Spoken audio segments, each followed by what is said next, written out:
Memang berdasarkan pantauan kita beberapa waktu lalu, pabrik processing fish atau pabrik pengolahan ikan patin yang berada di Desa Kemiking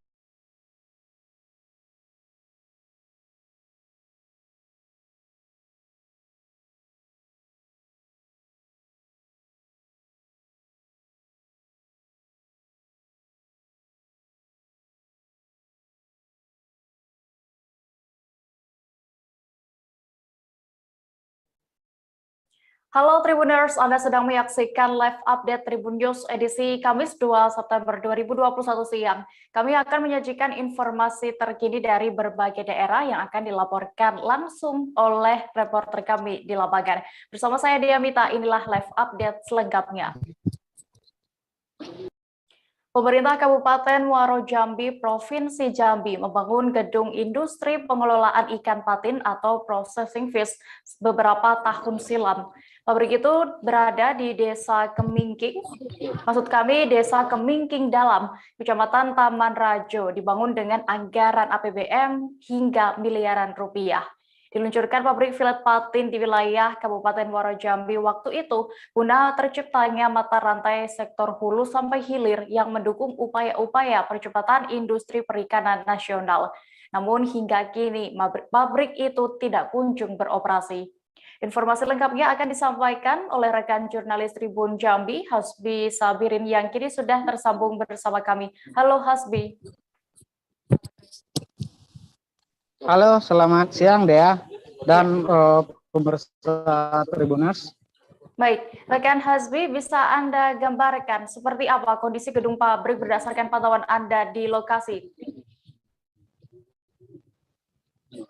Ya, baik Dea dan pemirsa Tribuners. Memang berdasarkan pantauan kita beberapa waktu lalu, pabrik processing fish atau pabrik pengolahan ikan patin yang berada di Desa Kemiking Dalam, Kecamatan Taman Rajo, Kabupaten Muaro Jambi itu sudah dibangun oleh pemerintah Kabupaten Muaro Jambi bekerja sama dengan pemerintah pusat melalui dana APBN itu sekitar 7,1 miliar. Dibangunnya pabrik pengolahan ikan patin itu guna untuk terciptanya petani ikan patin di wilayah Kabupaten Muaro Jambi ini, semua produksinya bisa diolah di pabrik tersebut. Namun pabrik tersebut berdasarkan pantauan kita beberapa waktu lalu itu sudah 7 tahun tidak beroperasi. Bangunan pabrik itu juga berdasarkan pantauan kita sudah banyak fasilitas dan gedung di sana mengalami kerusakan yang cukup parah, mulai dari atapnya atau sisi gedungnya sudah mulai rusak, begitu dia. Oke, Hasbi, sejak kapan informasinya pabrik ini mulai dibangun? Lalu bagaimana sebenarnya perencanaannya dan bagaimana sejak kapan dan juga perencanaan pembangunan itu? Baik Dea. Berdasarkan informasi yang kita dapat, pabrik itu diresmikan oleh Menteri Perikanan dan Kelautan pada tahun 2012 lalu. Waktu peresmian itu dihadiri langsung Gubernur Jambi ketika itu Hasan Basri Agus dan juga Bupati Kabupaten Muaro Jambi Burhanuddin Mahir.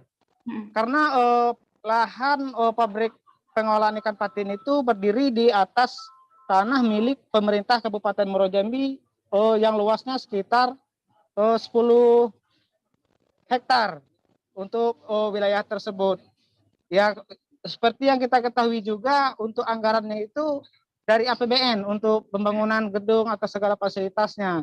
Namun hingga hari ini gedung tersebut belum bisa difungsikan. Berdasarkan penelusuran kita dari pihak Dinas Perikanan yang berhasil kita konfirmasi bahwa pabrik itu tidak beroperasi terkendala produksi ikan di wilayah Kabupaten Muaro Jambi itu belum memadai. Kemudian juga hasil produksi dari pengolahan ikan patin itu juga mereka kesulitan untuk memasarkan dari hasil produksi tersebut. Kemudian untuk produksi ikan patin itu sendiri, lahan pabrik itu didirikan di Desa Kemingking, karena Desa Kemingking itu berdasarkan keterangan dari Kades tempat di desa itu tidak ada produksi ikan patin, melainkan di desa tetangganya. Kemungkinan pemerintah pusat maupun pemerintah daerah melakukan pembangunan di sana mungkin kedekatan dengan wilayah pelabuhan, begitu dia. Oke, lalu apakah sejak dibangun itu memang pabrik tersebut belum sempat sama sekali beroperasi atau bagaimana, Hasbi? Ya, baik dia. Oh, menurut keterangan warga sekitar atau kepala desa Kemingking Dalam, semenjak pabrik itu diresmikan, itu pernah beroperasi kurang lebih sekitar 2 tahun. Berarti dari tahun 2012 sampai 2014. Namun hingga 2015 sampai sekarang itu kita melihat di lokasi tidak ada aktivitas sama sekali. Malah gedung-gedung dan fasilitas pabrik itu ya sudah seperti tidak terawat dan sudah mengalami kerusakan yang cukup parah. Di sekelilingi pabrik itu juga itu sudah ditumbuhi semak-semak belukar. Dan pemerintah desa juga dia pernah berbicara kepada pemerintah Kabupaten Muaro Jambi melalui Dinas Perikanan, seandainya pabrik itu tidak bisa difungsikan oleh Pemda, maka pihak desa bersedia untuk mengelola seperti jaga seperti gedung pertemuan untuk desa. Namun hingga hari ini pihak pemerintah desa menilai bangunan itu hanya monumen saja, tidak ada beroperasi dan tidak ada pergerak aktivitas sama sekali. Begitu dia. Baik, Tribuners, tadi rekan Hasbi juga sudah berhasil mendapatkan keterangan dari Kades Kemingking Dalam, Anang Fahri, berikut keterangannya. Ikan patin. Jadi tahun 2015 saya tidak salah itu diresmikan oleh Menteri Perikanan dan Kelautan. Memang awalnya kami juga sempat mempertanyakan terhadap pendirian unit pengolahan ikan tersebut, karena memang di Kemingking Dalam ini untuk ternak ikan ataupun kolam ikan itu memang nol gitu. Kecuali di Desa Pudak maupun Desa Tangkit. Tapi kemungkinan karena itu juga jarak hanya lebih kurang 10 kilo ke Desa Pudak, itu jadi pertimbangan. Bisa jadi pemerintah pada saat itu membangun di Desa Dalam, apalagi aksesnya ke pelabuhan dekat. Tapi sampai hari ini aktivitasnya lebih kurang sudah memasuki tahun ke-7. 7 tahun terakhir ini tidak ada aktivitas sama sekali. Nah, jadi ya memang bangunan itu seperti monumen sekarang ini. Saya pernah juga bincang-bincang kecil dengan Pak Kadis Perikanan. Ya, kalau memang mau dihibahkan, dijadikan aset desa, ya mungkin kami jadikan balai pertemuan ataupun mungkin gedung olahraga. Itu bagus. Nah, kalau setahu saya untuk pengadaan tanahnya itu dari Pemda Muaro Jambi. Nah, kalau bangun itu kalau tidak salah itu dari dana APBN, merupakan aset provinsi. Itu yang saya ketahui. 2 tahun. Namun Beralih ke informasi berikutnya, Tribuners. Seorang pekerja meninggal dan 2 lainnya luka-luka seusai mengalami kecelakaan kerja dalam pembangunan Dermaga 4 Pelabuhan Merak, Kota Cilegon, Banten. Peristiwa kecelakaan ini terjadi pada Senin 30 Agustus kemarin sekira pukul 16.15 sore. Ketika korban terjatuh dari kren setinggi 10 meter yang mengangkut bahan coran. Korban meninggal atas nama Suharsono, warga Tulungagung, Jawa Timur, menghembuskan nafas terakhirnya dalam perjalanan ke rumah sakit. Adapun korban yang mengalami luka bernama Abdul Wakid dan Mat Rifai, keduanya merupakan warga Bojonegoro, Jawa Timur. Kabar selengkapnya akan disampaikan rekan wartawan dari Tribun Banten, Hairul Ma'arif, yang kini sudah bergabung bersama kami. Halo Hairul. Rekan Khairul, bisa Anda informasikan bagaimana berdasarkan pantauan Anda tadi situasi terkini dari Dermaga 4 Pelabuhan Merak? Ya, terima kasih rekan Dea. Selamat siang Tribuners. Situasi terkini dari Dermaga 4 Pelabuhan Merak saat ini sudah dipasangi garis polisi dan sudah tidak ada kegiatan kerja di dermaga tersebut. Setelah adanya peristiwa hari Senin kemarin, pada malam harinya pihak kepolisian dari Satreskrim Polres Cilegon langsung memasangi garis polisi dan tidak ada kegiatan sedikit pun aktivitas yang berada di Dermaga 4 Pelabuhan Merak. Begitu dia. Oke, lalu apakah sudah diketahui terkait penyebab yang mengakibatkan kecelakaan kerja itu bisa terjadi? Baik, terima kasih dia. Untuk penyebab kecelakaan kerja masih diselidiki apakah ini kelalaian pekerjaan atau ini murni kecelakaan. Masih diselidiki dari pihak Polres Cilegon dan pihak tim pengawas Disnaker Trans Provinsi Banten. Sampai hari ini kedua instansi tersebut masih melakukan pemanggilan terhadap pihak-pihak yang terkait dalam pembangunan tersebut, yaitu PT Hydropower Teknologi yang merupakan pengerja tender yang dipercaya oleh ASDP Merak untuk mengerjakan renovasi Dermaga 4 Pelabuhan Merak, dan PT Gapesa yang merupakan konsultan pembangunan dari renovasi Dermaga 4 Pelabuhan Merak. Ini juga ditunjuk oleh ASDP Merak. Selain itu juga pihak Disnaker Trans juga sudah memanggil dari pihak ASDP cabang Merak itu sendiri juga. Infonya pada hari Rabu kemarin ketiganya sudah dipanggil oleh tim pengawas dari Disnaker Trans. Untuk info lebih lanjutnya nanti pihak Disnaker Trans akan melakukan ekspos. Begitu rekan Dea. Oke. Hairul, lalu apakah pengerjaan untuk pembangunan di Dermaga 4 Pelabuhan Merak ini akan dilanjutkan untuk kedepannya atau bagaimana? Baik, Dia, terima kasih. Dari informasi yang didapatkan tribunbanten.com dari tim pengawas Disnaker Trans, saat ini proses renovasi di Dermaga 4 sudah dihentikan per tanggal kemarin, tapi sebenarnya dari awal kecelakaan ini sudah tidak ada kegiatan renovasi berlanjut, tetapi dari pihak tim pengawas Disnaker Trans itu memutuskan tidak ada, diberhentikan sementara proses renovasi ini pada kemarin Rabu 1 September 2021. Untuk tim pihak Disnaker Trans sendiri juga sudah melakukan pengecekan terhadap asuransi yang didapatkan oleh para pekerja yang terdampak ini. Untuk Suharsono sendiri saat ini sudah dikebumikan di tempat asalnya atas permintaan dari ahli waris itu sendiri. Begitu rekan Dea. Baik, Tribuners, tadi terkait kejadian ini rekan Hairul juga sudah mendapatkan keterangan dari Kapolres Cilegon. Berikut liputannya.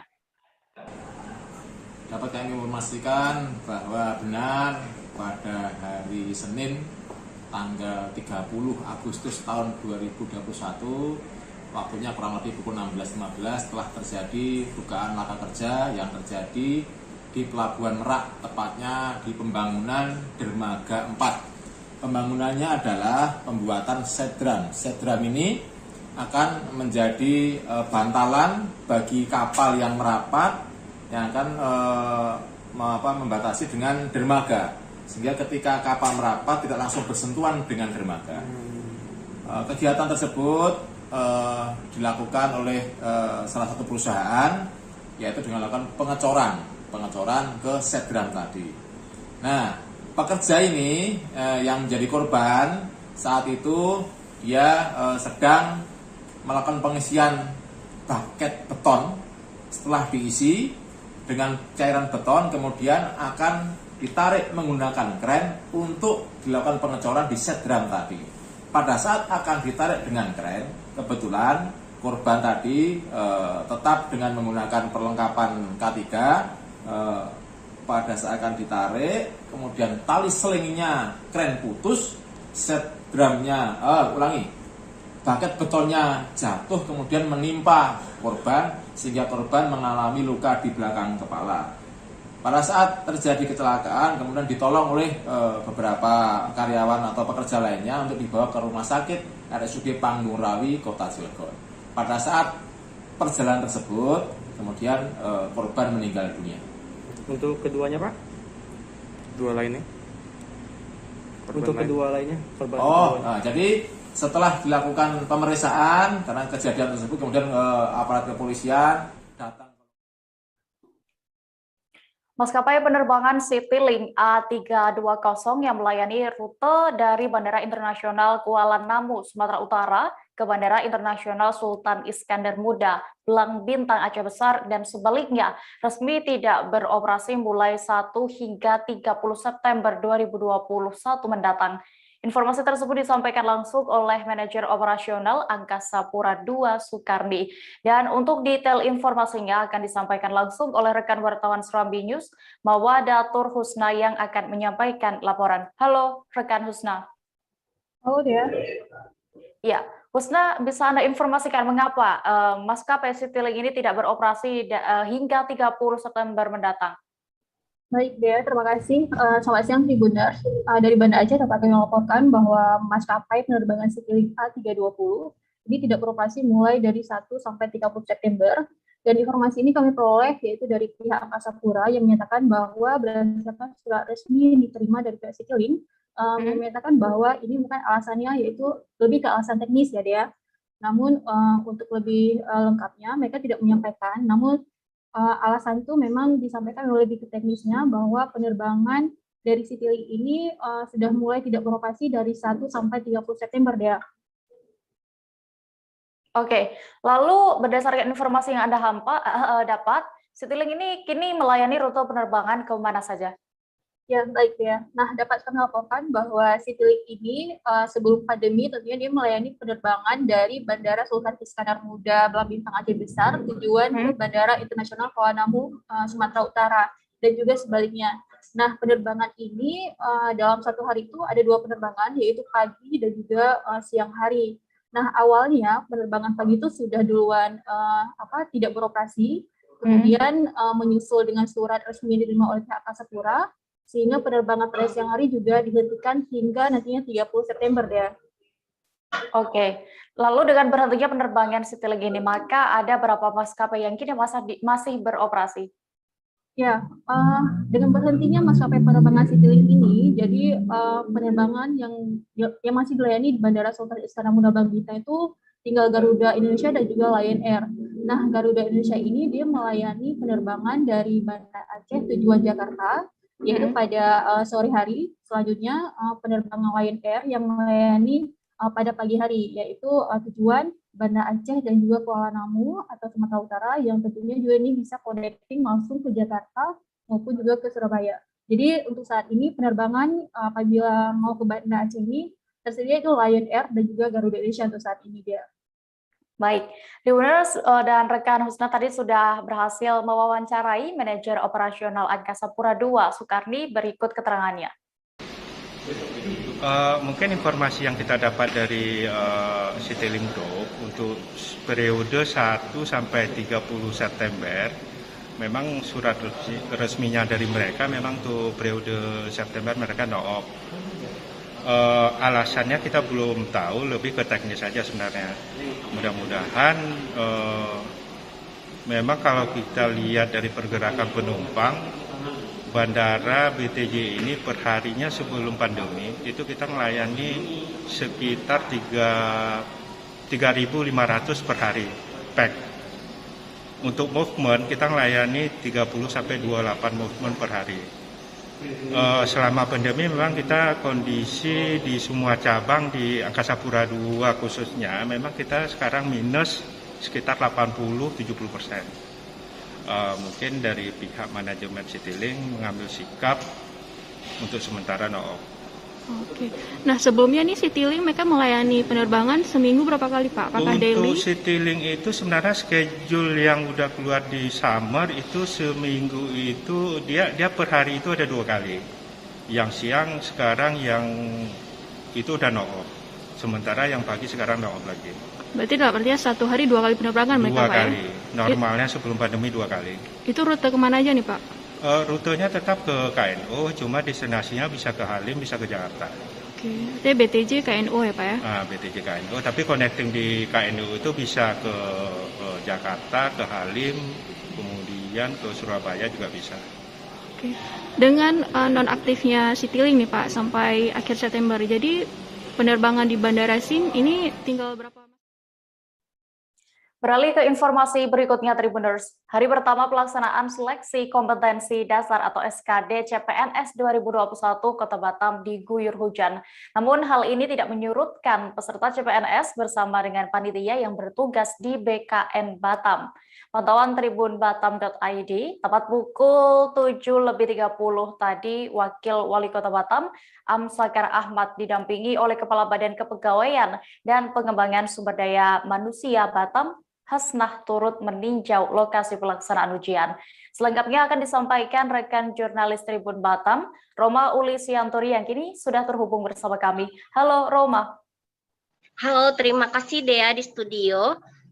Baik, rekan Roma, bisa Anda informasikan untuk ujian ini SKD di Kota Batam sendiri, ada berapa sesi dalam satu hari? Baik Dea, untuk sesi hari ini ada 4 sesi, di mana per sesinya ada 95 peserta yang melakukan tes SKD CPNS 2021. Nah, di hari pertama ini diawali dari instansi pemerintah Kota Batam. Kembali kepada Dea di studio. Oke, lalu dalam sekali ujian ini ada berapa peserta yang bisa mengikutinya? Karena ini juga masih pandemi mungkin ya. Baik Dea, untuk informasi dari tim UPT BKN Batam, peserta per sesi akan diikuti maksimal 95 peserta, namun tergantung kepada instansi masing-masing lagi.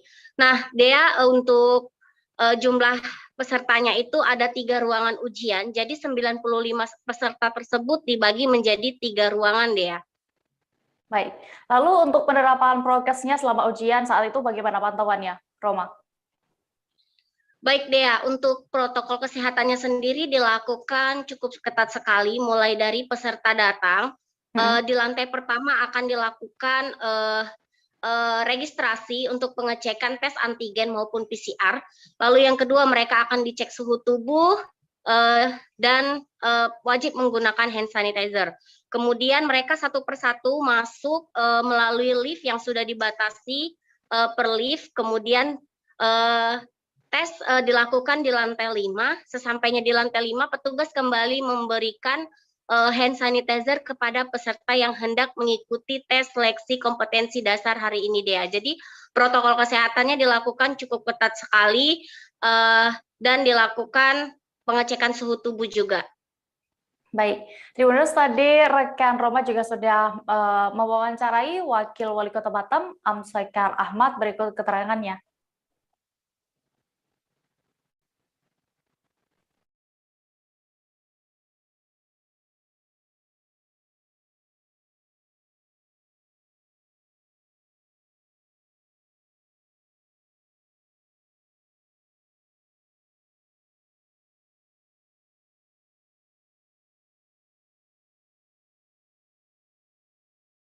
Rupanya dari zaman dulu itu sampai sekarang ya tidak pernah berkurang.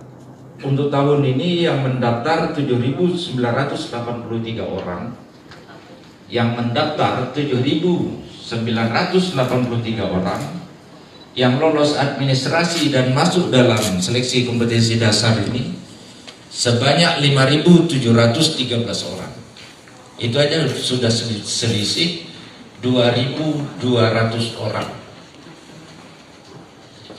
Dan formasi yang disediakan 295. Artinya 5.713 merebut formasi 295. Jadi kompetisi ini kompetisi yang ketat. Oleh sebab itu, bagaimana formulanya agar lolos? Anak bapak tidak lolos di administrasi. Jadi adik-adik anak wakil wali kota tidak lulus di tahap pertama. Jadi adik-adik lebih beruntung dibandingkan anak wakil wali kota. Dan saya ingin mengatakan bahwa seperti itulah seleksi sekarang ini. Ya, kalau ada yang berjanji, Pak, Ibu, Bapak, sama orang tua, adik-adik sekalian, jangan percaya, bengak semua tuh. Bohong lah, bengak tak tahu bohong. Jangan percaya.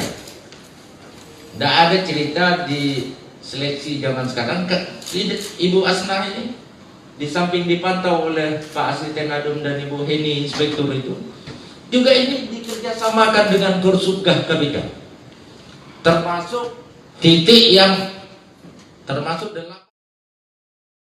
Kita beralih ke Provinsi Sulawesi Utara, Tribuners. Jenazah prajurit 2 atau Prada Jameson Wiyasa Timbawa yang merupakan anggota TNI Angkatan Darat yang bertugas di Denzipur 19 YKN Manado disambut isak tangis keluarga serta kerabat dekat almarhum. Dengan menggunakan kapal KM Barcelona 2, jenazah Prada Jameson disambut di Pelabuhan Melonguane, Kabupaten Kepulauan Talaut dengan prosesi adat dan upacara kemiliteran TNI AD pada hari ini Kamis 2 September. Diketahui almarhum Prada Jameson Wiyasa mengalami kecelakaan lalu lintas pada Rabu 1 September kemarin pagi di ruas Jalan Trans Manado Bitung, Sulawesi Utara. Untuk mengetahui lebih detail, sudah bergabung bersama kami rekan jurnalis Tribun Manado, Ivan Mamentiwalo yang akan menyampaikan laporan. Halo rekan Ivan.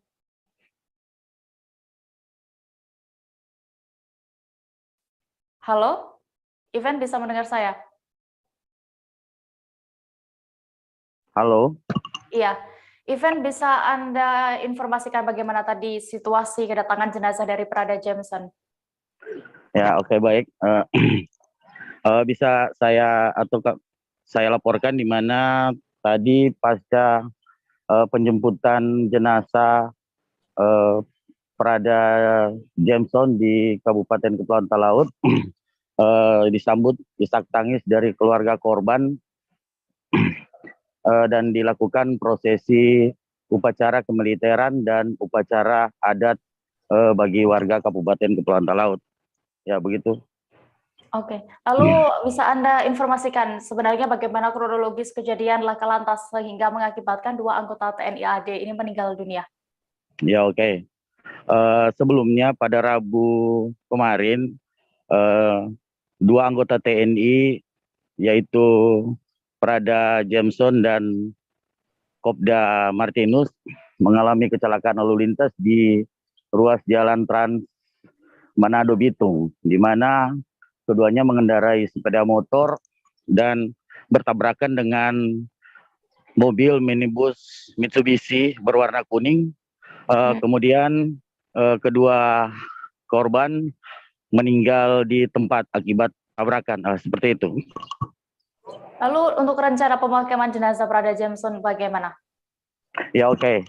Untuk rencana pemakaman Prada Jameson pada besok hari jenazah akan dikebumikan di Desa Taturan, Kecamatan Geme, Kabupaten Kepulauan Talaut, Sulawesi Utara, dan akan dilaksanakan upacara kemiliteran dari Kodim 1312 Talaut, seperti itu.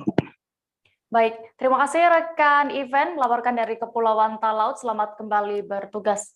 Ya, kecelakaan di Manado. Ya. Jadi kami sebagai dari Kodim Keluarga Besar Kodim 13 Kota Laut mengucapkan turut berduka cita. Ya. Kemudian kami sebagai anggota juga kami membantu pemakamannya juga di Esam. Nanti akan secara militer juga di sana. Oke. Melaksanakan upacara besok ya, nanti dikumpulkan besok. Oh iya, Pak. Dari Kodim kita siap membantu. Demikian. Tribuners, kami akan kembali seusai jeda sejenak, tetaplah di live update. Oke, apa kabar Bang Arif di sini untuk strateginya? Kalau saya sendiri di Jumit 37 ini yang semalam baru mulai, saya udah pasti. Sebenarnya aku nggak ngerasa itu penangkapan atau penggerebegan atau apapun itu. Karena gitu, posisinya aku kriteria. Jadi kita mengenal disebut dengan stroke yang tidak berdarah dengan stroke yang berdarah. Stroke yang tidak berdarah itu biasanya ditandai dengan adanya penyumbatan. Kalau itu terjadi di sini mungkin pikirnya tidak ke situ kali ya. Tapi kalau di Korea atau di Kamboja itu ada beberapa paper yang saya itu Mas, ya, dulunya tukang koran. Oh gitu ya. Tukang koran. Ya, saya baca itu Pak. Tuh kan, pernah baca kan? Ya. Jadi kalau saya jadi Pangdam itu udah bersyukur banget. Si anak ini dijadikan sebagai tersangka begitu. Ya, kalau ini kita bicara yang di luar kasus Sebongombo ya. Dengan nama hujan shower, di mana terdapat batas jelas antara daerah hujan dan tidak hujan yang biasanya terjadi pada fase awal mature stage atau tahap berbahaya dewasa. itu Kang. Jadi mulai artinya terjadinya perlembekan. Nah itu untuk penetrasi akan sulit gitu ya. Dok, saya ini menurut saya memang tidak mudah, bukan urusan tanah diambil. Kalau misalnya Amerika Serikat sekarang, Rasulullah mengatakan dalam sebuah hadis bahwa berpuasa di 6 hari Syawal itu. Oke, apa kabar Bang Arif di sini untuk strateginya? Kalau saya sendiri di Jumit 37 ini yang semalam baru mulai, Apa yang saya dirasakan udah Kak Fernita? Sebenarnya aku nggak ngerasain penangkapan atau penggerebegan atau apapun itu, karena gini loh, posisinya aku Kriteria. Jadi kita mengenal disebut dengan stroke yang tidak berdarah dengan stroke yang berdarah. Stroke yang tidak berdarah itu biasanya ditandai dengan adanya penyumbatan. Kalau itu terjadi di sini mungkin pikirnya tidak ke situ kali ya, tapi kalau di Korea atau di Kamboja itu ada beberapa paper yang saya itu Mas, dulunya tukang koran. Oh gitu ya. Tukang koran. Ya, saya baca itu Pak. Tuh kan pernah baca kan? Ya. Jadi kalau saya jadi Pangdam itu udah bersyukur banget. Si anak ini dijadikan sebagai tersangka begitu. Ya, kalau ini kita bicara yang di luar kasus Sebongombo ya. Dengan nama hujan shower, di mana terdapat batas jelas antara daerah hujan dan tidak hujan yang biasanya terjadi pada fase awal mature stage atau tahap berbahaya dewasa. itu Kang. Jadi mulai artinya terjadinya perlembekan. Nah itu untuk penetrasi akan sulit gitu ya. Dok, saya ini menurut saya memang tidak mudah, bukan urusan tanah diambil. Kalau misalnya Amerika Serikat sekarang, Rasulullah mengatakan dalam sebuah hadis bahwa berpuasa di 6 hari Syawal itu. Oke, apa kabar Bang Arif di sini untuk strateginya? Kalau saya sendiri di Jumit 37 ini yang semalam baru mulai, Apa yang saya dirasakan udah Kak Fernita?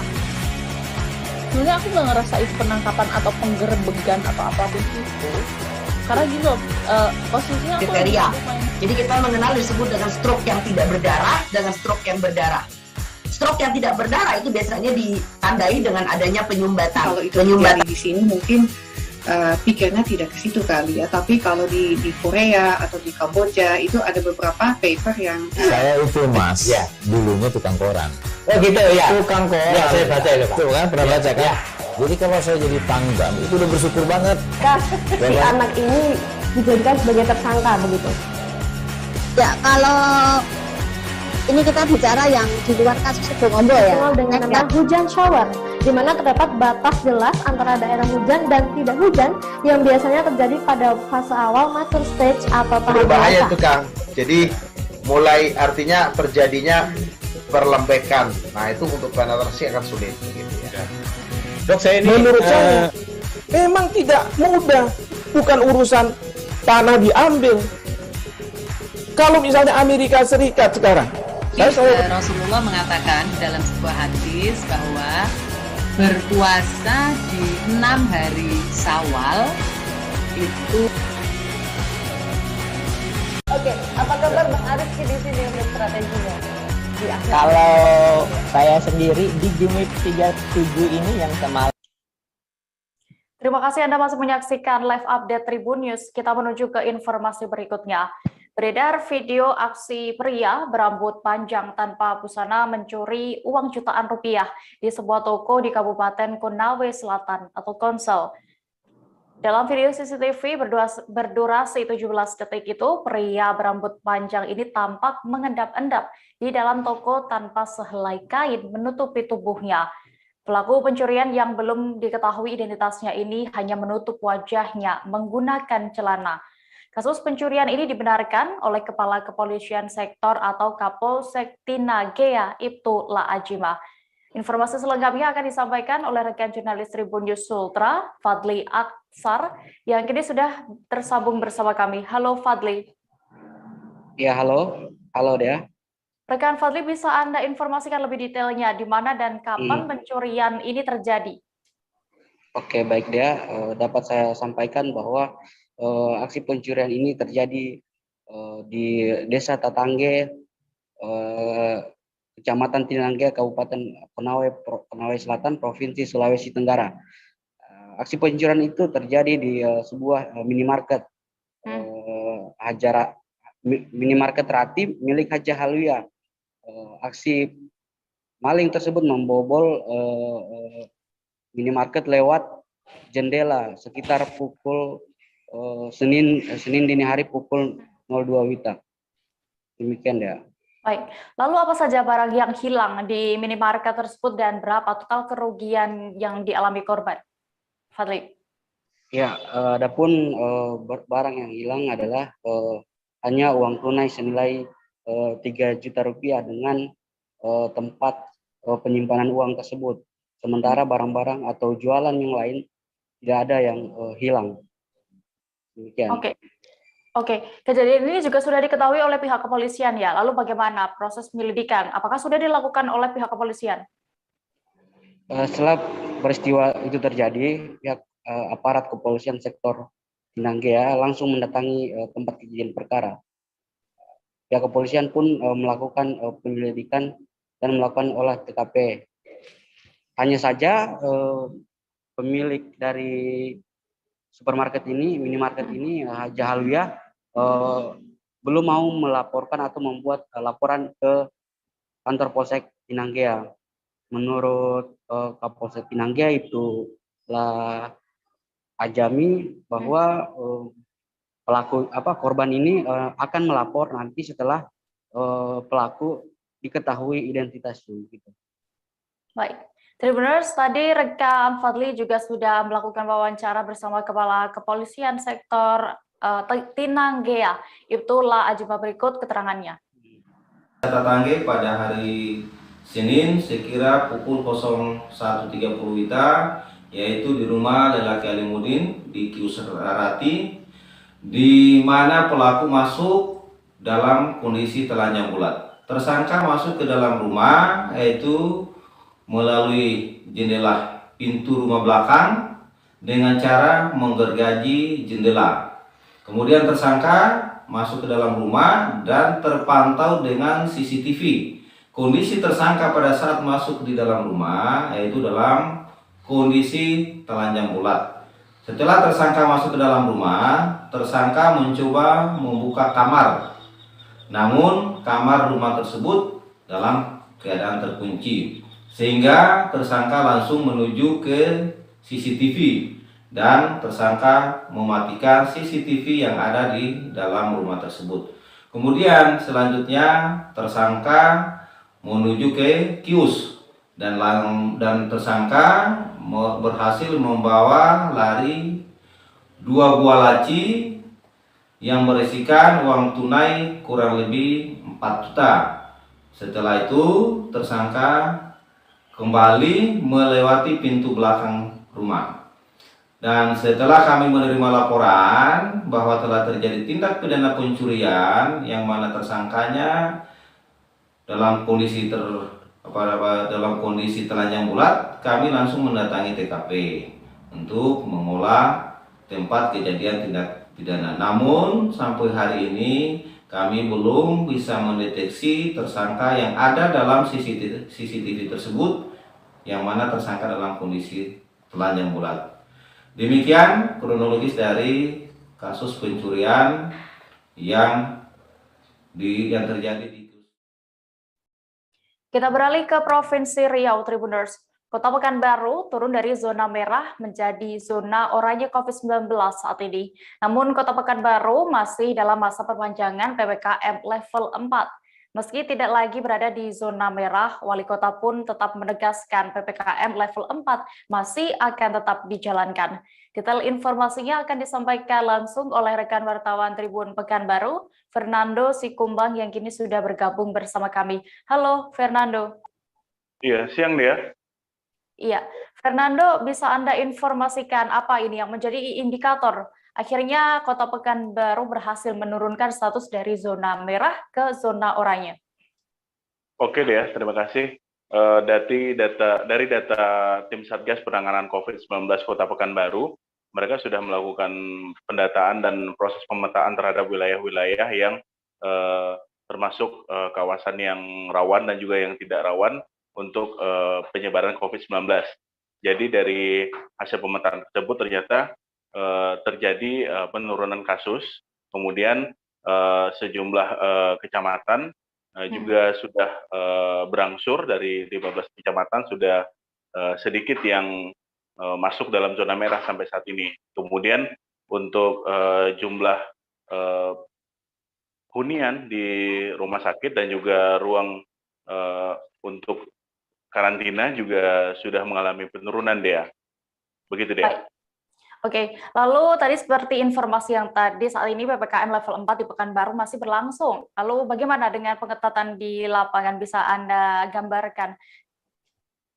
Oke, Dea. Untuk pengetatan sendiri memang sampai saat ini masih berlangsung, Dea. Karena tim Satgas COVID-19 khususnya untuk tim sektor penegakan hukum masih terus melakukan penindakan terhadap para pelanggar yang melakukan pelanggaran, terutama pelanggaran protokol kesehatan di kawasan pusat keramaian. Dan juga pelaku usaha juga tetap dilakukan penindakan oleh tim penegakan hukum sampai saat ini, karena masih menimbulkan kerumunan. Tim petugas gabungan di Kota Pekanbaru langsung melakukan pembubaran, Dea. Jadi walaupun sampai saat ini terjadi penurunan kasus dan juga ada kelonggaran, namun untuk pelanggaran protokol kesehatan tetap dilakukan penindakan oleh pihak aparat gabungan, begitu dia.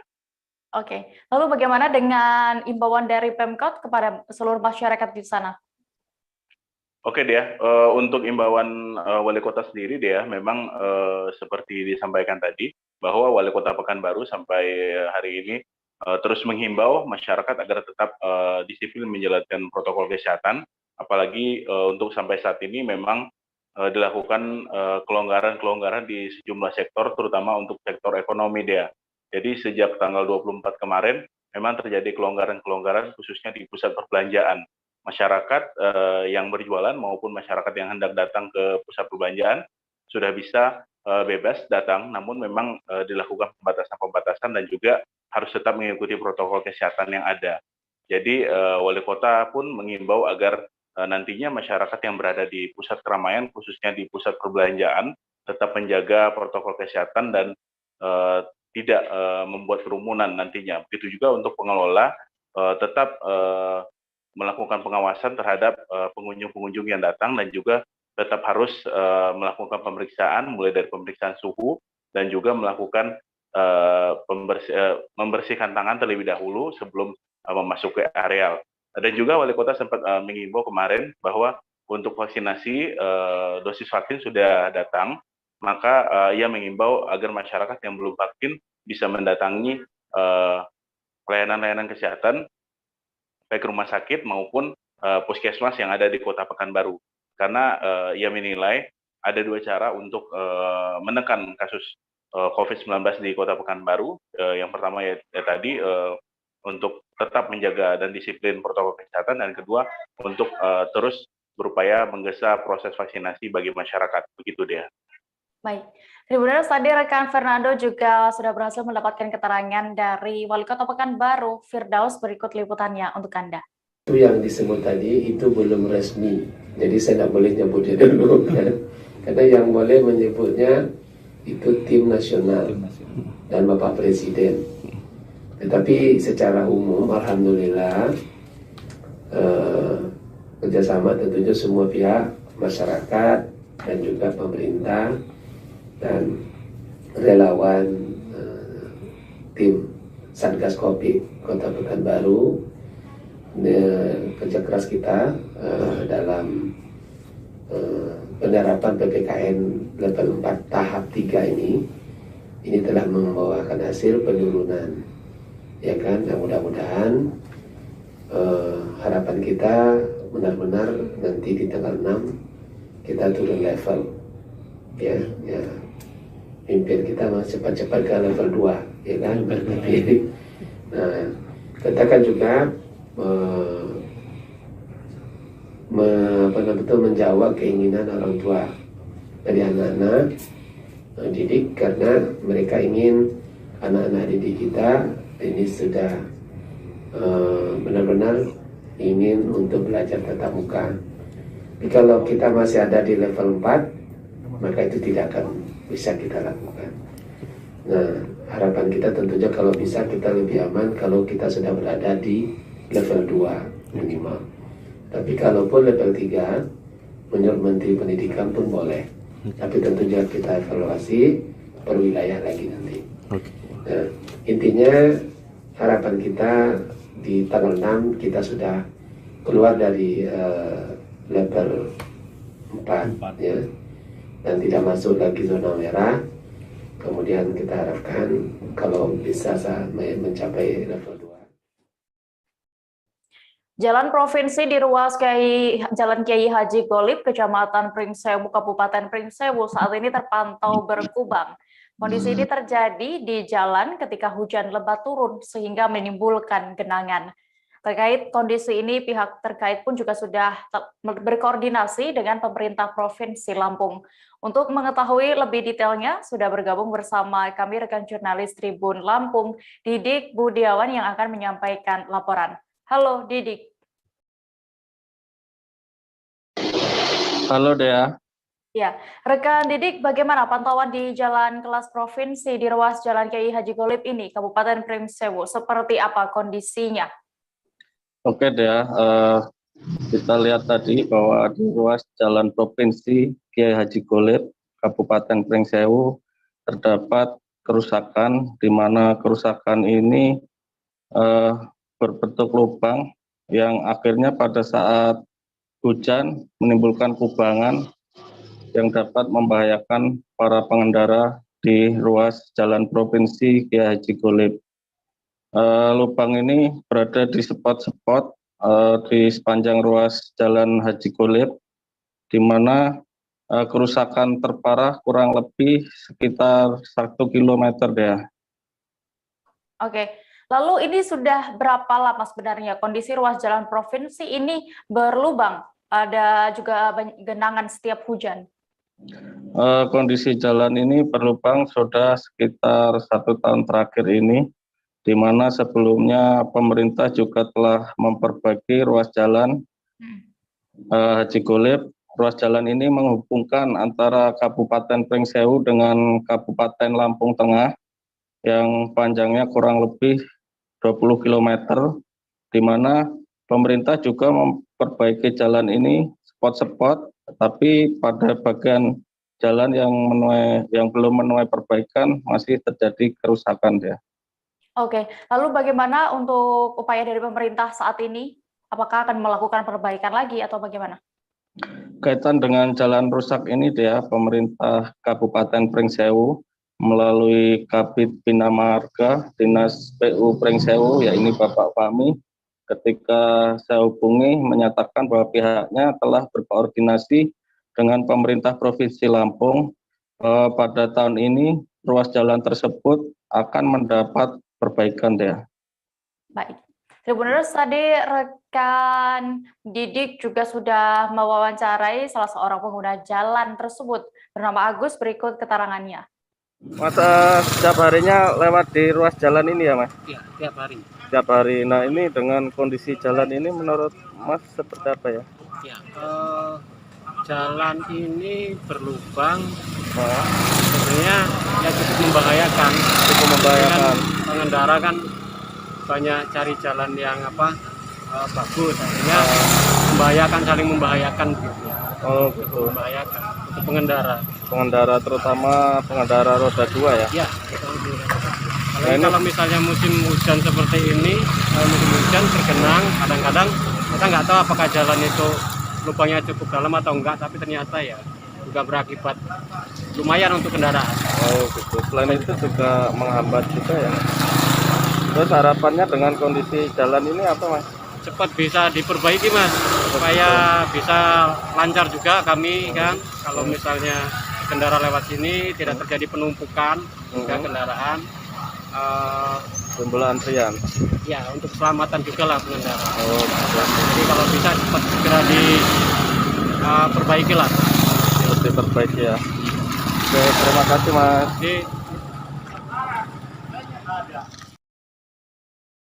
Kabar selanjutnya masih dari Lampung, Tribuners.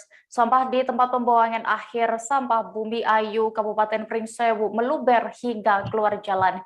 Kondisi ini terjadi lantaran selain TPA penuh, alat berat atau ekskavator yang standby di lokasi tersebut mogok. Akibatnya sampah pun tidak tertumpuk dan meluber hingga ke jalan.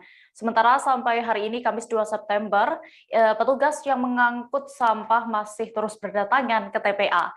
Selengkapnya akan disampaikan rekan jurnalis Tribun Lampung, Didik Budiawan, yang kini tersambung bersama kami. Halo, rekan Didik.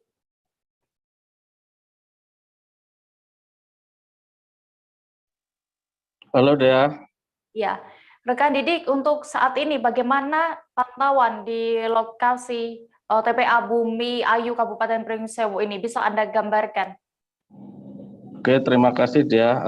Berdasarkan pantauan di lapangan bahwa tumpukan sampah di TPA Bumi Ayu ini terjadi tidak seperti biasanya, karena biasanya sampah ini tertumpuk pada areal yang berada di areal sampah, tapi pada pagi tadi terlihat tumpukan sampah ini justru meluber hingga keluar areal TPA, bahkan meluber hingga ke jalan, di mana kondisi ini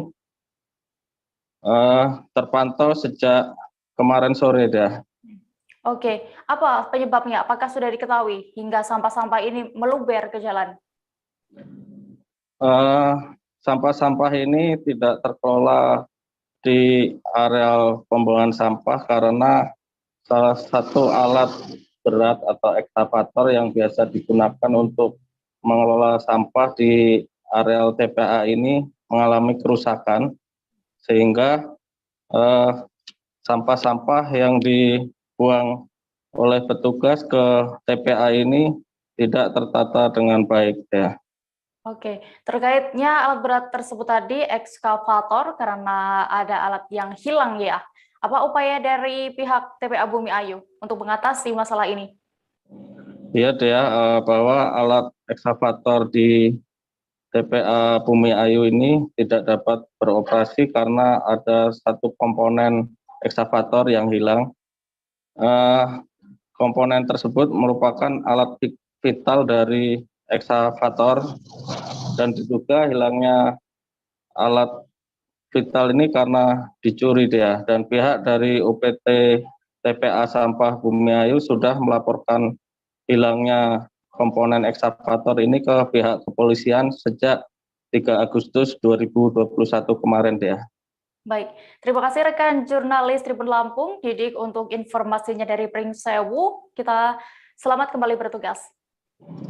Terima kasih. Pembelajaran tatap muka atau PTM terbatas bagi anak SD dan SMP di Kota Solo dimulai hari ini, Kamis 2 September 2021. Kepala Dinas Pendidikan Kota Solo, Eti Ratnowati, menyampaikan bahwa PTM akan digelar untuk 2 sekolah terlebih dahulu. Adapun sekolah lainnya akan dibuka pada pekan depan. Meski sekolah sudah diizinkan buka, namun tidak semua murid diperkenankan untuk masuk. Kabar selengkapnya akan disampaikan rekan wartawan dari Tribun Solo, M. Irfan Al-Amin, yang kini sudah terhubung bersama kami. Halo, rekan Irfan. Halo, rekan Dea. Iya, bisa Anda informasikan apa alasan Wali Kota Solo, Gibran Raka Buming Raka ini akhirnya berani membuka PTM terbatas di Solo? Oke, baik rekan Dea.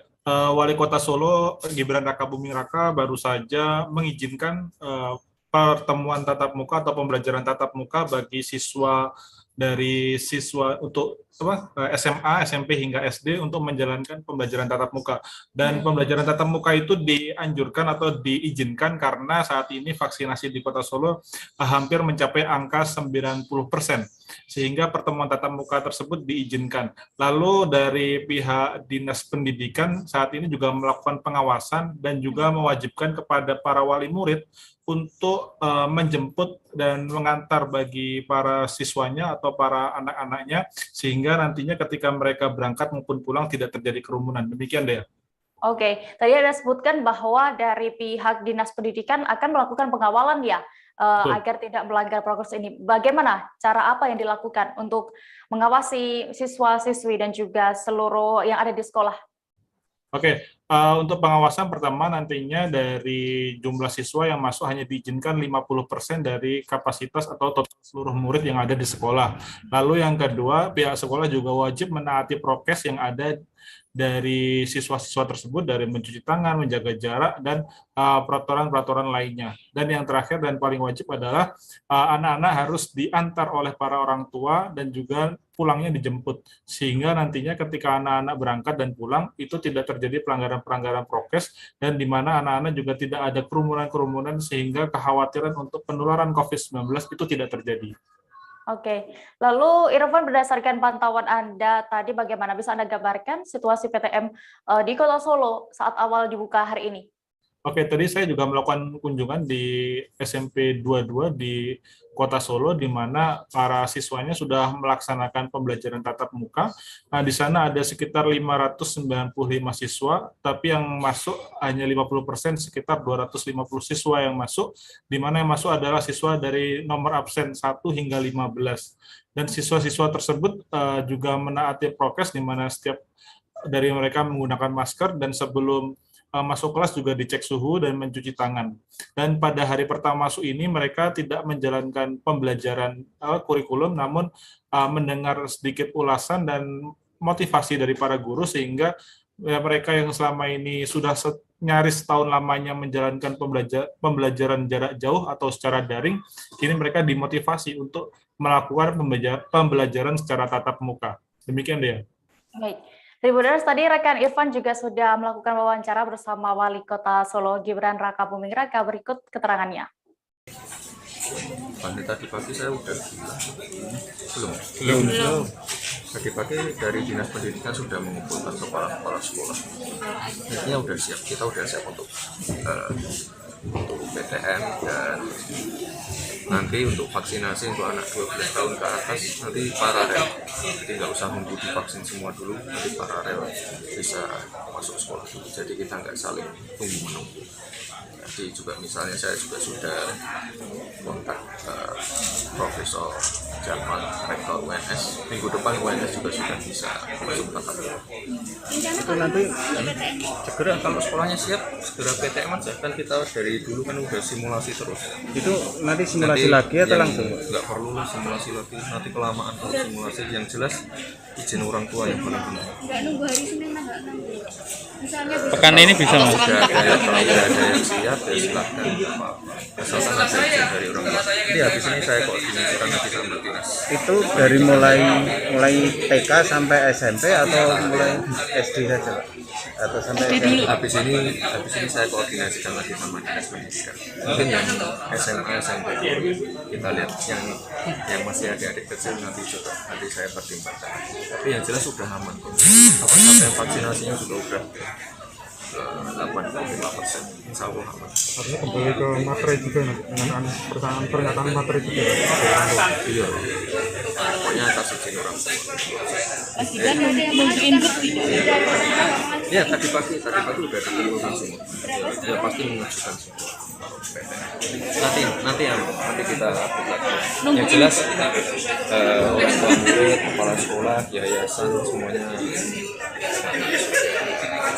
tidak sabar lagi.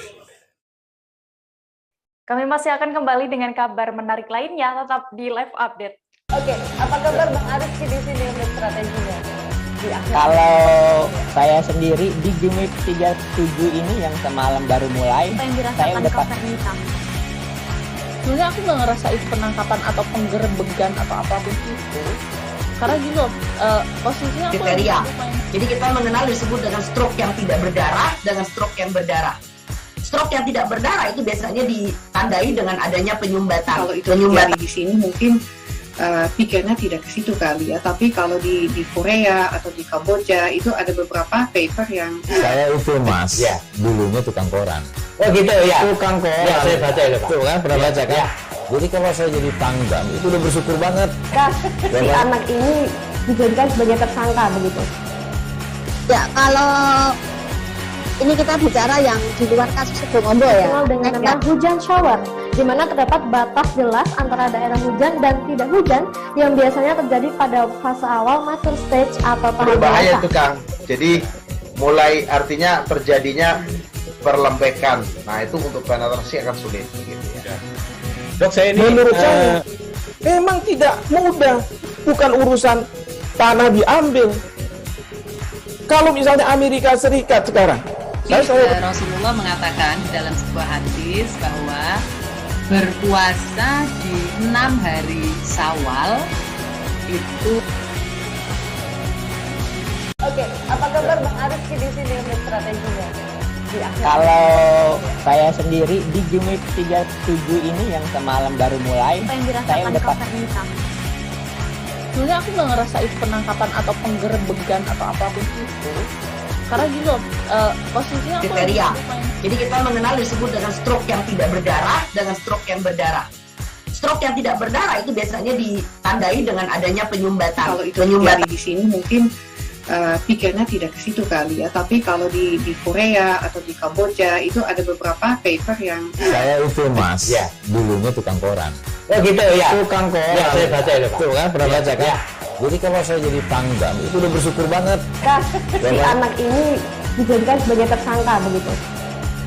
Ya, kalau ini kita bicara yang di luar kasus Sebongondo ya. Dikenal dengan nama hujan shower, di mana terdapat batas jelas antara daerah hujan dan tidak hujan yang biasanya terjadi pada fase awal mature stage atau tahap berbahaya dewasa. itu Kang. Jadi mulai artinya terjadinya perlembekan. Nah itu untuk penetrasi akan sulit. Gitu ya. Dok, saya ini menurut saya memang tidak mudah, bukan urusan tanah diambil. Kalau misalnya Amerika Serikat sekarang, Rasulullah mengatakan dalam sebuah hadis bahwa berpuasa di 6 hari Syawal itu. Oke, apa kabar Bang Arifki di sini untuk strateginya? Kalau saya sendiri di Jumit 37 ini yang semalam baru mulai, saya udah Sebenarnya aku nggak ngerasain penangkapan atau penggerebegan atau apapun itu. Karena gini loh, posisinya aku kriteria. Jadi kita mengenal disebut dengan stroke yang tidak berdarah dengan stroke yang berdarah. Stroke yang tidak berdarah itu biasanya ditandai dengan adanya penyumbatan. Kalau itu terjadi di sini mungkin pikirnya tidak ke situ kali ya. Tapi kalau di Korea atau di Kamboja itu ada beberapa paper yang Saya itu Mas, dulunya tukang koran. Oh gitu ya. Tukang koran. Ya, saya baca itu Pak. Tuh kan, pernah baca kan? Ya. Jadi kalau saya jadi pangdam, itu udah bersyukur banget. Si anak ini dijadikan sebagai tersangka begitu. Ya, kalau ini kita bicara yang di luar kasus Sebongondo ya. Dikenal dengan nama hujan shower, di mana terdapat batas jelas antara daerah hujan dan tidak hujan yang biasanya terjadi pada fase awal mature stage atau tahap Berbahaya dewasa. itu Kang. Jadi mulai artinya terjadinya perlembekan. Nah itu untuk penetrasi akan sulit. Gitu ya. Dok, saya ini menurut saya memang tidak mudah, bukan urusan tanah diambil. Kalau misalnya Amerika Serikat sekarang, Rasulullah mengatakan dalam sebuah hadis bahwa. Kembali di live update, kita menuju informasi berikutnya, Tribuners. Pencanangan vaksinasi COVID-19 tidak hanya diprioritaskan di wilayah perkotaan, kini juga menyasar masyarakat di wilayah pedalaman dan perbatasan Republik Indonesia Malaysia. Dinas Kesehatan P2KB Malinau rencananya akan mulai mendistribusikan vaksin COVID-19 dosis pertama ke wilayah pedalaman dan perbatasan RI Malaysia. Vaksinasi bagi masyarakat di pedalaman dan perbatasan RI Malaysia ini sebagai upaya mencegah kembali berulangnya ledakan kasus COVID-19 di masa yang akan datang. Informasi lengkapnya akan disampaikan oleh rekan wartawan Tribun Kaltara, Muhammad Supri, yang kini sudah tersambung bersama kami. Halo, rekan Supri. Halo, rekan D. Iya, bagaimana dengan stok vaksin yang tersedia saat ini di sana dan rincian alokasi ke wilayah perbatasan Malinau, Malaysia bisa Anda informasikan? Baik, untuk informasi pengantar rekan D, di Kabupaten Malinau merupakan salah satu dari 2 kabupaten di Provinsi Kalimantan Utara yang berbatasan langsung dengan negara Malaysia, yakni Kabupaten Nunukan dan Kabupaten Malinau sendiri. Untuk stok vaksin saat ini, Kabupaten Malinau mendapatkan sekira 10.688 dosis vaksin yang terdiri dari 3 jenis vaksin, yaitu vaksin Sinovac, kemudian ada vaksin AstraZeneca, dan ada vaksin khusus untuk tenaga kesehatan. Nah, untuk saat ini perencanaan untuk distribusi sedang gencar dilakukan di wilayah perbatasan karena sebelumnya menyasar di 4 wilayah kecamatan yang berdekatan langsung dengan ibu kota kabupaten seperti Kecamatan Malinau Kota, Malinau Utara, Mentarang, dan Malinau Barat. Nah, untuk dosis vaksin yang dialokasikan untuk masyarakat di wilayah perbatasan RI Malaysia itu di sini disebut sebagai wilayah Apaukayan, atau sebuah wilayah yang dimana kecamatannya berbatasan langsung dengan negara Malaysia, yakni Sarawak ya. Kemudian untuk dosisnya ada sekitar 1.270 yang dialokasikan untuk penerima dosis vaksin AstraZeneca. Perlu diketahui juga bahwa saat ini ada 500 vial dosis vaksin AstraZeneca yang didistribusikan langsung dari Kementerian Kesehatan khusus untuk peruntukan masyarakat di wilayah perbatasan dan pedalaman Kabupaten Malinau. Demikian rekan. Lalu apakah ada kriteria khusus ini bagi penerima vaksin ini untuk masyarakat di Malinau? Baik, untuk kriteria khusus sebenarnya tidak ada kriteria khusus dari Dinas Kesehatan sendiri. Kemarin kami sempat mewawancarai Kepala Dinas Kesehatan, Dr. John Felix Pandang. Beliau menyatakan bahwa dialokasikan khusus untuk bukan lansia, dalam artian khusus untuk orang dewasa, sedangkan untuk remaja dan hal-hal yang untuk mendukung vaksinasi peserta didik saat ini masih menunggu dosis vaksin selanjutnya. Pada saat awal-awal Juni kemarin, wilayah Apaukayan ini sempat terjadi ledakan kasus COVID-19, sekira hampir 600 jiwa yang terdampak, yang terkonfirmasi langsung menderita COVID-19, sedangkan hampir 50 warga di sana meninggal dunia akibat COVID-19. Karenanya Satuan Tugas Penanganan COVID-19 Malinau mengalokasikan dosis vaksin yang rencananya akan disalurkan secara kontinu ke wilayah perbatasan tersebut, meliputi Kecamatan Pujungan, Bahawulu, Kayan Hilir, Kayan Hulu, Kayan Selatan, dan Sungai Tubuh. Demikian rekan. Rekan Supri, ini informasi yang didapat penyaluran vaksin berdasarkan keputusan Satgas saat ini akan mengadopsi pola baru. Bisa Anda informasikan seperti apa teknisnya?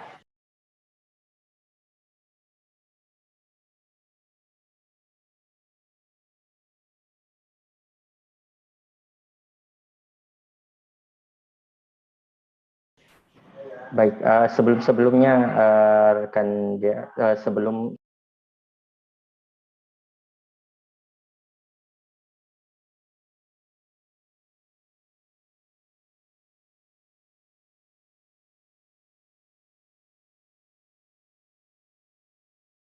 sebelumnya itu ada pelaksanaan secara terpusat. Artinya untuk dosis vaksin yang datang langsung didistribusikan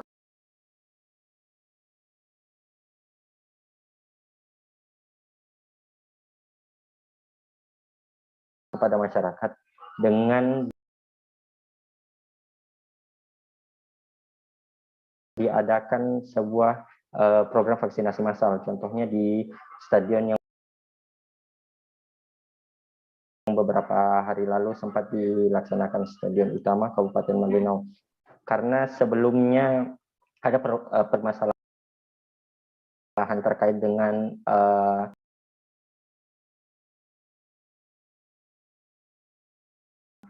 dosis vaksin pertama, khususnya di Kabupaten Malinau saat ini sedang diburu, utamanya karena pada saat rentang bulan Juni dan bulan Juli lalu terjadi kekosongan dosis vaksin. Sedang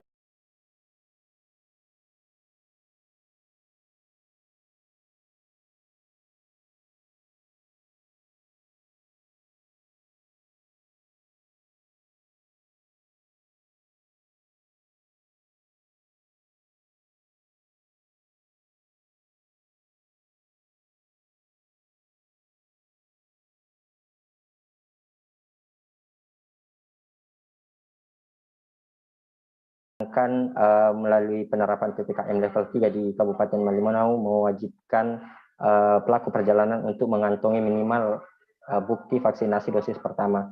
Karenanya vaksin seolah menjadi buruan bagi masyarakat di sini, sehingga dalam pelaksanaannya seringkali menimbulkan kerumunan yang hal tersebut dikhawatirkan oleh Satuan Tugas Penanganan COVID-19 Malinau dan diubahlah pola penyalurannya seperti penyaluran ke wilayah perbatasan dan pedalaman Kabupaten Malinau.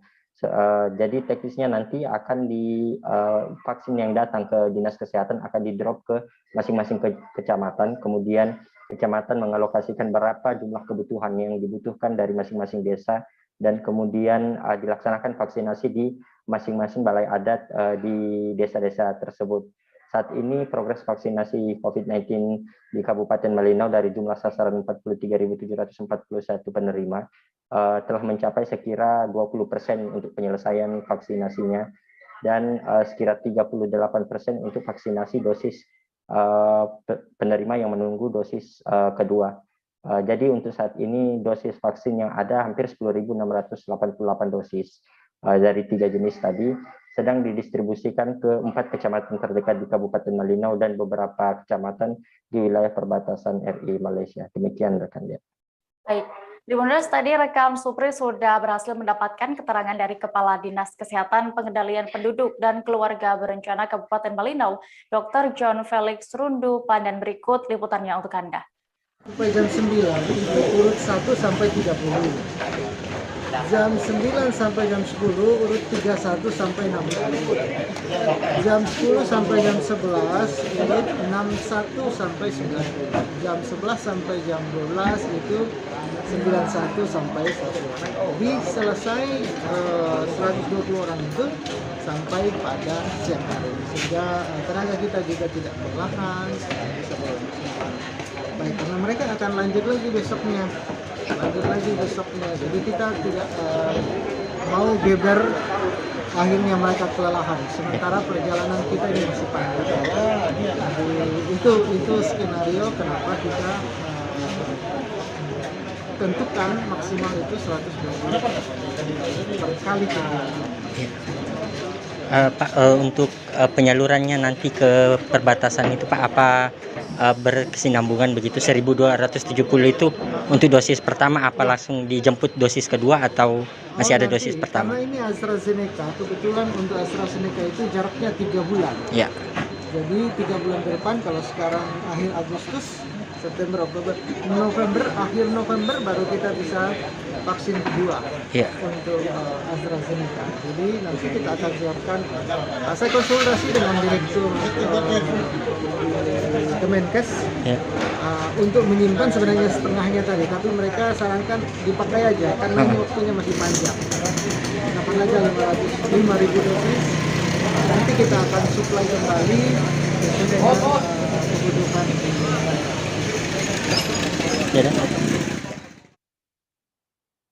Pedangdut Saipul Jamil resmi bebas dari penjara dan keluar dari Lapas Cipinang, Jakarta Timur pada hari ini, Kamis 2 September. Saipul Jamil meninggalkan Lapas Cipinang sekira pukul 9.30 pagi tadi menggunakan mobil Porsche merah yang dikemudikan oleh pedangdut Indah Sari. Saat berjalan keluar gerbang, Saipul Jamil berdiri dari joknya. Ia mengekspresikan kebebasannya dengan berdiri, menaikkan dan mengepalkan tangannya ke atas sambil tersenyum bahagia. Detail informasinya akan disampaikan langsung oleh rekan jurnalis Warta Kota, Ari Pujiwaluyo, yang kini sudah bergabung bersama kami. Halo Ari. Halo Dea, selamat siang rekan Dea. Iya, rekan Ari, berdasarkan pantauan tadi, bagaimana bisa Anda gambarkan atau ceritakan Saipul Jamil bebas dari penjara tadi? Ya, sekitar pukul 9 pagi tadi Saipul Jamil keluar dari ruang kantor Lapas Cipinang setelah mengurusi berkas-berkas pembebasannya. Kemudian ia disambut oleh keluarga dan sosok wanita yang bernama Indah Sari yang menurut informasi adalah mantan kekasih dari Saipul Jamil. Oke, lalu bagaimana, apakah Anda sudah berhasil mendapatkan keterangan dari Saipul Jamil? Apa yang ia rasakan ketika akhirnya bebas dari penjara? Iya, menurut keterangan dari Saipul Jamil kepada awak media, dia sangat bahagia karena selama ini selama 5 tahun mendekam di dalam penjara. Dan apalagi dia merasa seperti bangun tidur, jadi kebebasannya dia itu dari keluar dari penjara itu seakan seperti ngelindur, seperti bangun tidur. Tapi secara garis besarnya dia sangat bahagia setelah bebas atau keluar dari penjara selama ini. Oke, berdasarkan tadi pantauan Anda saat Saiful Jamil keluar dari lapas, bagaimana situasi dan kondisi di sana? Apakah terlihat ada fans yang menyambut kebebasannya di sana? Ya, karena adanya PKM, pantauan warta kota di sana tidak ada penggemar Saiful Jamil sedikit pun. Hanya saja Saiful Jamil disambut oleh keluarga dan Indah. Namun hal yang menarik yang bisa disaksikan dari penjemputan atau penyambutan pembebasan Saiful Jamil adalah sosok Indasari yang membawa mobil Porsche merah dengan atap terbuka untuk menyambut kehadiran Saiful Jamil keluar dari penjara. Dan kemudian setelah melakukan wawancara kepada awak media, ya Saiful Jamil berada satu mobil dengan Indasari untuk melakukan kegiatan lain. 2 diantaranya adalah untuk melakukan nyekar atau ziarah ke makam orang tua dan istrinya. Setelah itu dia berencana untuk pergi ke lautan lepas untuk berendam di sana. Karena selama 5 tahun di dalam penjara dia hanya mandi dengan air yang ada cukupnya yang ada di dalam penjara. Baik. Tribuners, tadi rekan Ari juga sudah berhasil mendapatkan keterangan dari Saiful Jamil. Berikut liputannya. Perasaannya bahagia banget, terus terang. Ini nyawa berkumpul. Kayak orang baru bangun tidur gimana sih ngelindur gitu. Jadi, tapi yang jelas bahagia banget dan gak percaya. Bang. Ya, buat mama saya, Mama Heti, makasih juga supportnya. Buat penggemar saya, terima kasih. Buat dia, buat Kang Azeb, buat SJ, buat Love You Full, penggemar Bang Ipul dimanapun berada, terima kasih.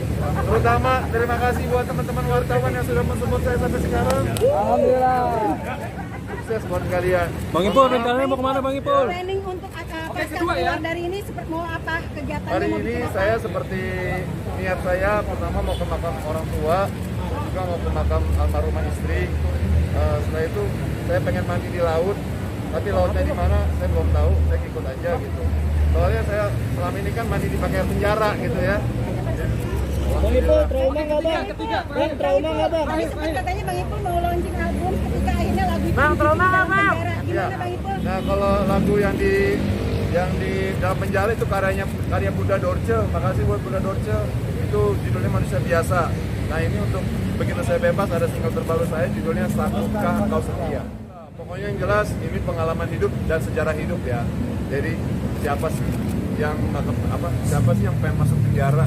Saya juga kalau bisa tuh hidup nggak ada tuh melalui seperti itu. Tapi kan ini udah takdir harus saya masuk sini ya. Mau nggak mau banyak ilmu yang saya dapat di sini gitu.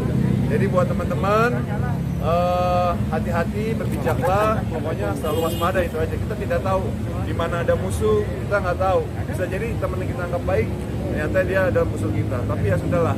Yang penting kita ikhlas lillahi ta'ala. Naik selama di penjara. Berat badan turun naik. Oke, terima kasih Eva. Kita beralih ke Sumatera Utara, Tribuners. Seorang bocah laki-laki berusia 10 tahun menjadi korban pencabulan oleh 10 orang tidak dikenal. Aksi bejat itu terjadi saat korban hendak membeli jajan di warung dekat rumahnya di kawasan Medan Amplas, Medan. Dari keterangan korban, para pelaku melakukan pencabulan secara bergantian. Kasus ini pun akhirnya terungkap seusai orang tua korban mendesak anaknya untuk bercerita mengapa ia terus murung. Kabar selengkapnya akan disampaikan rekan wartawan dari Tribun Medan, Arjuna Bakara, yang kini sudah terhubung bersama kami. Halo Arjuna. Halo rekan Dea. Iya. Bisa Anda informasikan berdasarkan pantauan Anda tadi di kantor polisi ya, bagaimana kronologis terjadinya pencabulan dan kapan ini tepatnya terjadi? Baik rekan DA, ini kejadiannya terjadi pada tanggal 23 Agustus 2021 lalu, di mana pada saat korban RAP hendak membeli jajanan ke sebuah warung, namun dia tiba-tiba dipepet rombongan satu mobil pickup yang diperkirakan ada 10 orang di dalamnya. Dia diseret ke dalam mobil pickup secara paksa, lalu menurut pengakuan korban langsung dia diperlakukan tidak baik seperti disodomi dan disuruh mengisap alat kelamin para korban hingga muntah-muntah. Lalu dia dikembalikan ke awal penjemputan dengan cara ditendang. Pada saat pemaksaan tersebut, dia juga diancam akan bunuh oleh para pelaku jika memberitahukan itu kepada ibu korban. Nah, sesuai dengan keterangan dari korban sendiri, korban mengenali dua dari pelaku yang diduga masih bertetangga dengan mereka, karena dia waktu memberontak masih sempat membuka topeng penutup wajah para pelaku. Oke, lalu untuk saat ini bagaimana kondisi dari korban? Sejauh ini kondisi psikis RAT masih dalam keadaan trauma berat, apalagi dia mengalami luka bakar di bagian kaki, lubang duburnya mengalami pendarahan. Ketika dimandikan oleh ibunya, lubang duburnya mengeluarkan darah, sehingga dia masih trauma berat dan ketakutan melihat orang-orang, apalagi yang melintas dengan mobil pickup. Sejauh ini keluarga korban bersama pendamping penasihat hukumnya masih berusaha mengembalikan kondisi psikis korban agar normal sehingga bisa diwawancarai lebih lanjut untuk memberitahukan fakta-fakta yang sebenarnya. Bukan dia? Oke, Arjuna, lalu bagaimana tindakan kepolisian setelah mendapatkan laporan kasus ini dan juga bagaimana langkah hukum ke depannya? Nah, hingga saat ini semenjak dilaporkan pada 27 Agustus 2021 lalu, ini masih hari pertama dilakukan BAP terhadap korban maupun yang didampingi penasihat hukumnya tadi pagi di siang ini sekitar pukul 10.30 di Polrestabes Medan. Hingga petang hari ini juga BAP juga masih sedang berlangsung. Dengan dia? Oke, lalu apakah saat ini Komnas Perlindungan Anak maksud kami sudah mengetahui terkait kasus ini?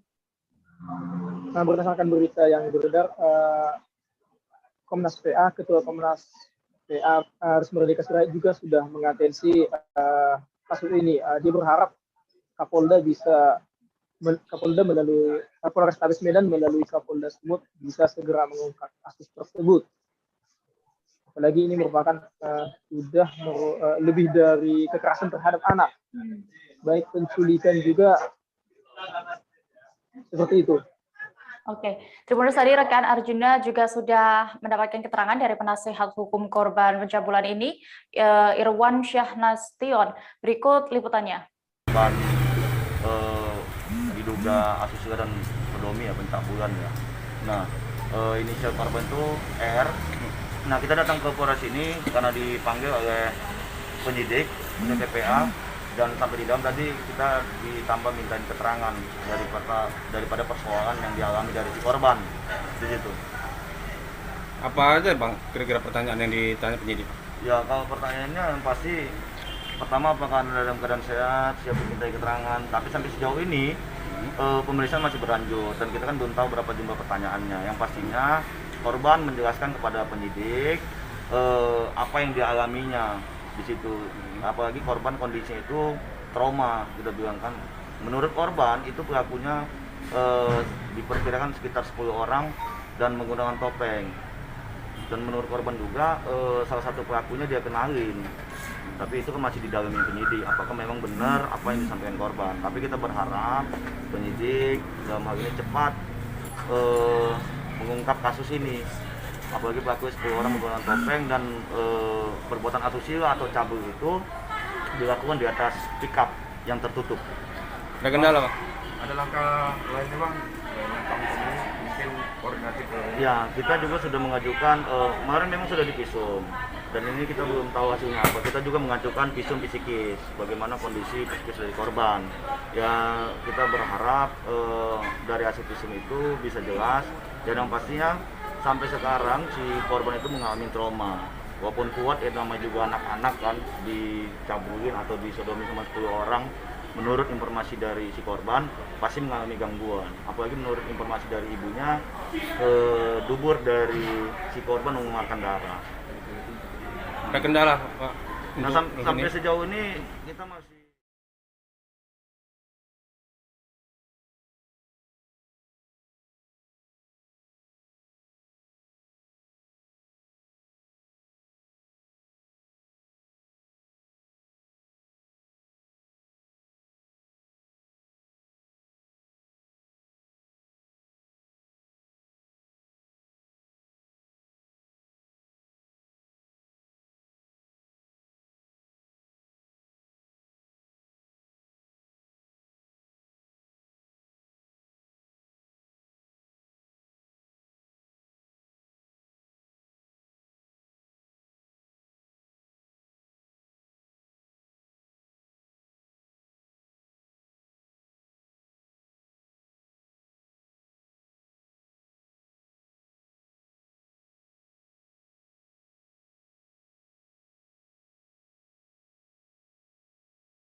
Beralih ke informasi berikutnya, sebuah perahu yang terbenam di pantai Pulau Sebangka, Kecamatan Senayan, Kabupaten Lingga, Provinsi Kepulauan Riau menjadi sorotan.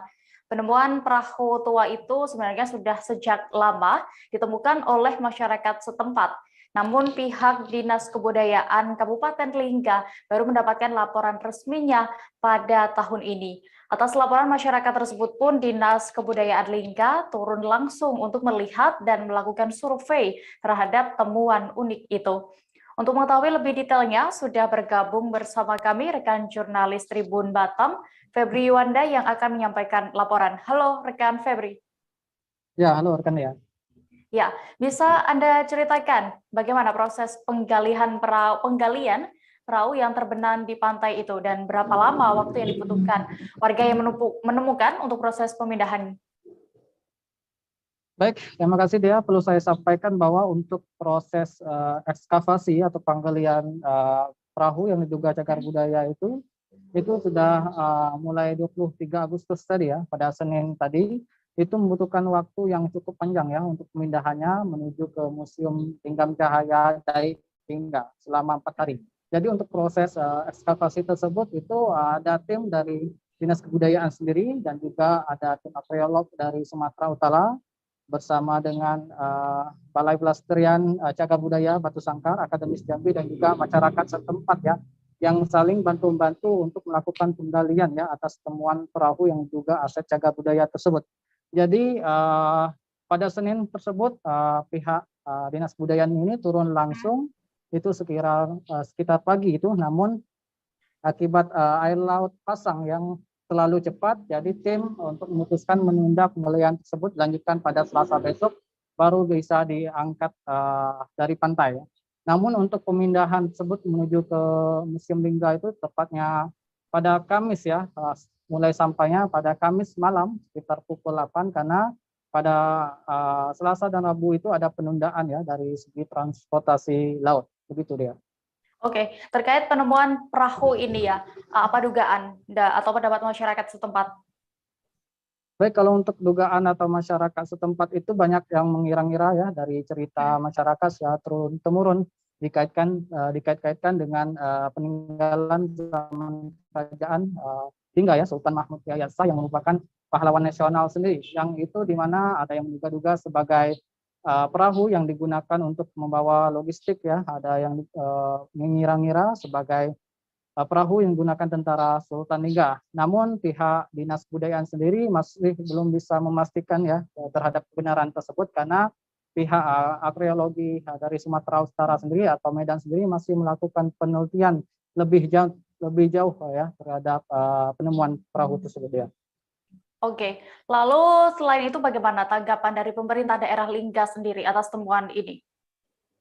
Baik, pada Rabu tadi ya untuk tanggapan pemerintah daerah ini selaku Bupati Lingga, Dinas Kebudayaan bersama para arkeolog Sumatera Utara sendiri menemui Bupati Lingga ya di ruang kerjanya sebagai serah terima ya atas penemuan cagar yang merupakan perahu diduga cagar budaya itu.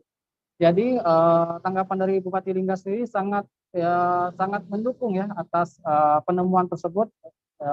Yang mengatakan bahwa penemuan tersebut merupakan hal yang luar biasa.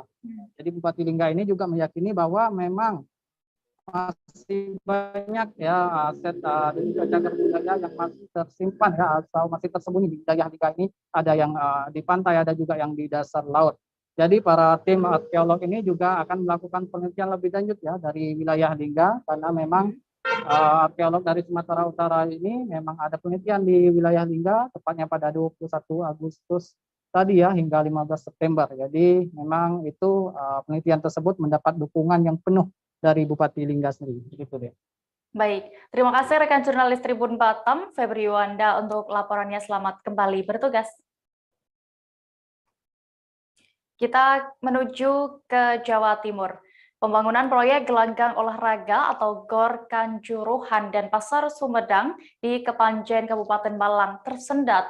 Pembangunan GOR Kanjuruhan tahap pertama ini dimulai pada tahun 2019 lalu. Tahap pertama pembangunan menelan biaya sebesar 14 miliar rupiah. Seiring waktu berjalan, pembangunan GOR Kanjuruhan tahap kedua dikabarkan akan berlanjut. Biaya yang dibutuhkan kabarnya mencapai 10 miliar rupiah. Selengkapnya akan disampaikan rekan jurnalis Surya Malang, Erwin Wicaksono yang kini sudah terhubung bersama kami. Halo Erwin.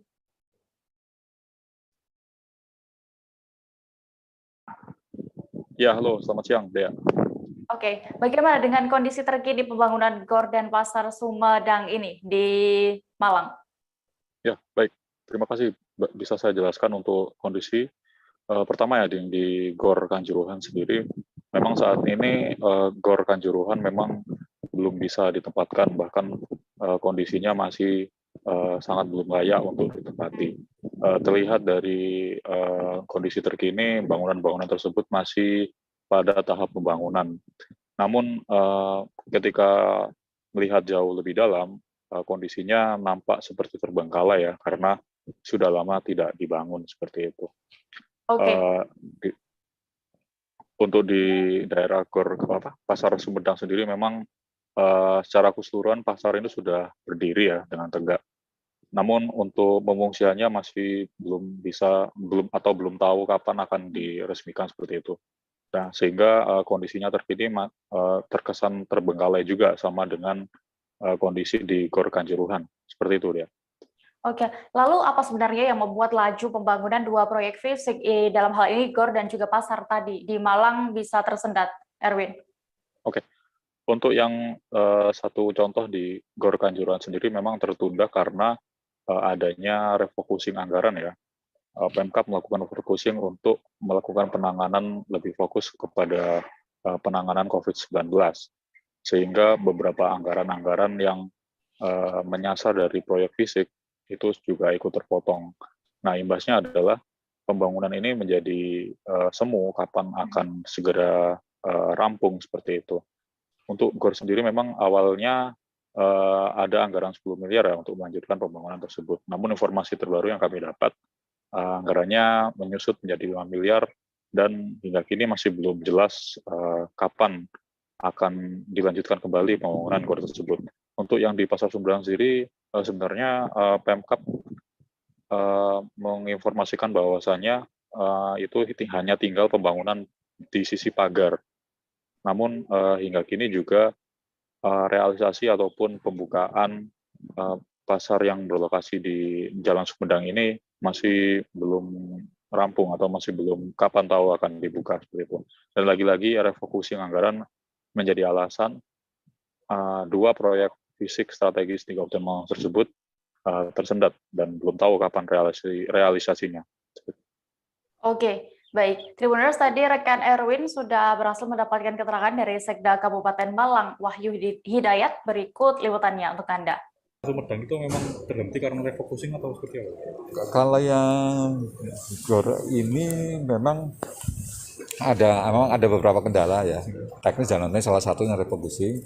Kalau yang untuk Sumedang kan ya tinggal finishing aja. Itu juga terkendala, sudah kita anggarkan tapi masih karena refocusing ini, jadi mereka menunggu anggaran ini. Jadi refocusing ini memang seperti kayak kendala untuk itu tersendat memang karena refocusing. Rata-rata memang secara signifikan seperti itu. Ini pun juga kita dengan tambahan PPKM level 3 ini, otomatis kita akan mulai mengevaluasi lagi anggaran-anggaran, karena BTT kita dengan beberapa ini hanya tinggal 3,5. Nah ini pun sudah sangat limit, kita tambahan untuk PPKM skala dengan level 3 ini, otomatis kita juga mengevaluasi lagi berapa harus kita anggarkan lagi untuk ini. Selain di GOR ini, proyek mana saja yang terkendala refocusing tadi? Rata-rata yang proyek strategis, terutama yang fisik, itu kita baik jalan, baik bangunan, itu rata-rata yang kita evaluasi, karena kita mengurangi proyek fisik. Ya. Terkait katanya Informasi tadi sekaligus menutup perjumpaan kita dalam live update siang ini, Tribuners. Jangan lupa untuk terus memperbaharui kabar terupdate lainnya di seluruh kanal YouTube Tribun Network. Terakhir, Tribuners, lantaran masih di tengah pandemi, kami kembali mengingatkan kepada Anda untuk selalu menerapkan protokol kesehatan dimanapun Anda berada. Dan mewakili kru yang bertugas, saya Dea Mita pamit. Terima kasih dan sampai jumpa. Jangan lupa like, subscribe, dan share ya!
Bapak Ibu para tamu undangan yang sudah berada di venue utama, kami menghimbau kembali untuk dapat tetap menjaga protokol kesehatan penanganan COVID-19 dengan tetap menjaga jarak aman.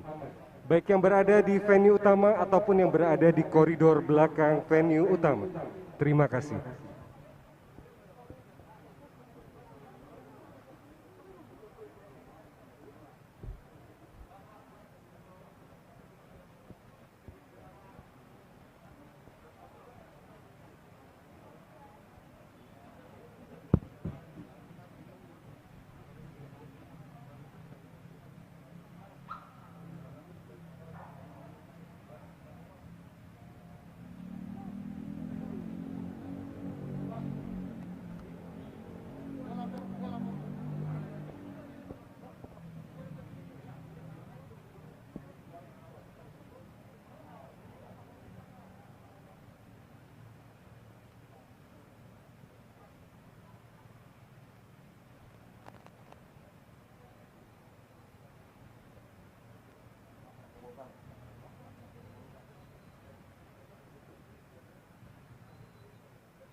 Selamat datang kami ucapkan kepada Menteri Koordinator Bidang Politik, Hukum, dan Keamanan Republik Indonesia, Bapak Mahfud MD.